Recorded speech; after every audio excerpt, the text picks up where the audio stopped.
नमस्कार, मी पैलवान ताना शिंदे, NIS कुस्ती कोच तसेच राष्ट्रीय कुस्ती पंच. आपल्या मर्दानी कुस्ती YouTube चॅनल तर्फे सहर्ष स्वागत. आपण काल भाग 1 मध्ये बघितला की कुस्तीची सुरुवात करत असताना अगोदर वॉर्मअपची गरज असते. हे आपण काल वॉर्मअप पूर्ण सगळे स्टँडिंग वॉर्मअप असू द्या किंवा ब्रिजिंग असू द्या हे तुम्हाला काल करून दाखवलं. आज आपण पाहणार आहे की टान्स म्हणजे कुस्तीची उभा स्थिती कशी असते किंवा त्याचे कुस्तीचे स्टेप कसे राहतात ते आपण आज शिकणार आहे. म्हणजे थोडक्यात काय आहे, हाय टान्स, मिडल टान्स आणि लो टान्स या 3 टान्स मध्ये आपण कुस्तीची सुरुवात खेळू शकतो. आज आपण पहिला बघणार आहे ते हाय टान्स. हाय टान्स मध्ये बघा अटॅक अँड डिफेन्स असतो, तसेच मिडल टान्स मध्ये बी अटॅक अँड डिफेन्स असतो, तसेच लो टान्स मध्ये सुद्धा अटॅक अँड डिफेन्स असतो. हे आपण सर्व आपल्या मर्दानी कुस्ती YouTube चॅनलला पाहणार आहे. तर टप्प्याटप्प्याने बघा, हा आपला भाग क्रमांक 2 आहे.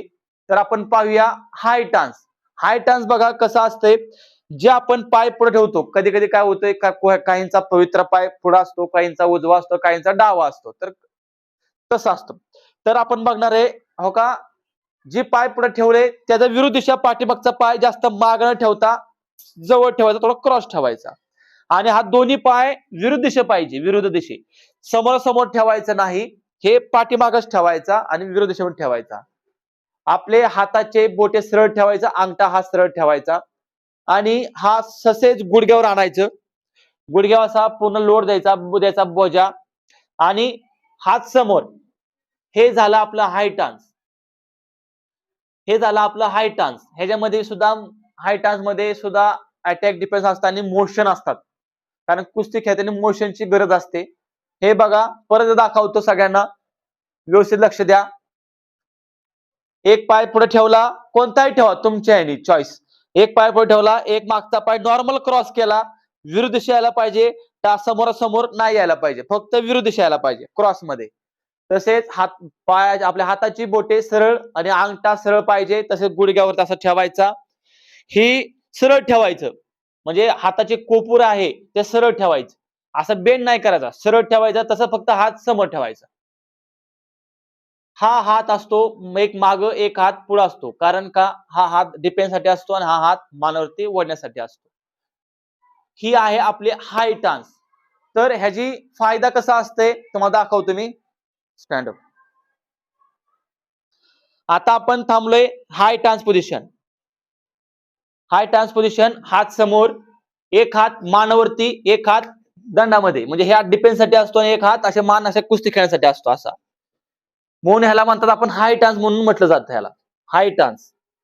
ह्याला म्हटलं जातं हाय टान्स कारण इथून सुरुवात होते. हाय टान्स, मिडल टान्स, लो टान्स. आपण आजच्या सत्रामध्ये फक्त हाय टान्सच बघणार आहे. उद्या परत आपण भेटूया, मिडल टान्स शिकणार आहे, त्यानंतर लो टान्स. आता हे सगळे टान्स शिकून झाल्यानंतर आपण त्यामध्ये हाय टान्स मध्ये अटॅक डिफेन्स बी शिकणार आहे, मिडल टान्स मध्ये अटॅक डिफेन्स बी शिकणार आहे. त्याच पद्धतीने लो टान्स सुद्धा अटॅक डिफेन्स शिकणार, पण ते टप्प्याटप्प्याने शिकणार आहे आपण. असेच नवीन व्हिडिओ, नवीन कुस्तीचे नियम आपण सर्व आपल्या मर्दानी कुस्ती चॅनलला दाखवणार आहे. बघू शकता आपण. आजचा हा सत्र खूप सुंदर पद्धतीने सत्र आहे. हाय टान्स आपण आज शिकलोय. काल आमचं झालं वॉर्मअप, कुस्तीचा पूर्णपणे वॉर्मअप सांगितलं गेलं. आज भाग क्रमांक 2 आपल्या मर्दानी कुस्ती चॅनलला हाय टान्स शिकत आहे. म्हणजे कुस्तीची पाया इथून सुरुवात होत असते. आपण हे सर्व कुस्तीची प्रॅक्टिस ऑल इंडिया चॅम्पियन पण उत्तमदा फडतरे कुस्ती संकुल मध्ये आपण सर्व विद्यार्थी बघतोय आणि इथंच आपण सर्व विद्यार्थी शिकत आहेत. असेच कुस्तीचे नवीन नियम, नवीन अजून पाया कुठनं शिकायचं हे तुम्हाला शिकण्यासाठी आपल्या मर्दानी कुस्ती चॅनलला सबस्क्राईब करा, लाईक करा व शेअर करा. धन्यवाद.